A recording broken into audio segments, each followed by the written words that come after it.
Hero Vijay సేతుపతిపై వచ్చిన ఆరోపణలపై ఇప్పుడు తమిళనాడు వ్యాప్తంగా సంచలనంగా మారింది. డిస్కషన్ జరుగుతోంది. రమ్య మోహన్ అనే యువతి చేసిన సంచలన ఆరోపణలు ఇప్పుడు దుమారు రేపుతున్నాయని చెప్పాలి. ఒక యువతిని విజయ్ చాలా ఏళ్లుగా ఇబ్బంది పెట్టాడని, కారవాన్ ఫేవర్ కోసం 2 లక్షలు, డ్రైవ్స్ కోసం 50,000 ఆఫర్ చేశాడని ఆరోపించింది ఆమె మహిళ. అంతేకాదు సదరు యువతి ప్రస్తుతం రీహాబిలిటేషన్ సెంటర్ లో చికిత్స పొందుతోందని సోషల్ మీడియాల ద్వారా వెల్లడించి కాసేపటికే ఆ పోస్ట్ ని డిలీట్ చేసింది. తమిళ ఇండస్ట్రీలో కాస్టింగ్ కౌచ్, డ్రగ్స్ కల్చర్ చాలా ఎక్కువైందని మీడియాకు తనకు తెలిసిన ఒక యువతి ఇప్పుడు ఎవరు ఊహించని ప్రపంచంలో జీవిస్తోందని చెప్పింది. ఆమె ఇప్పుడు రీహాబిలిటేషన్ సెంటర్ లో ఉండగా ఇందుకు కారణం విజయ్ సేతుపతి అంటూ ఆరోపించింది. ఆమెను చాలా ఏళ్లుగా వేధిస్తున్నారు.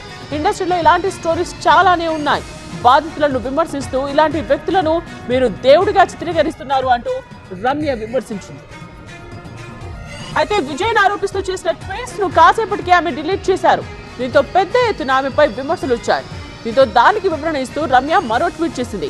కోపంతో ఆ ట్వీట్ పెట్టారని, అది అంతా వైరల్ అవుతుందని ఊహించలేదని, బాధితురాలి గోప్యత శ్రేయస్సు కోసం తన పోస్ట్ ను తొలగించినట్టు మరో ట్వీట్ చేసింది.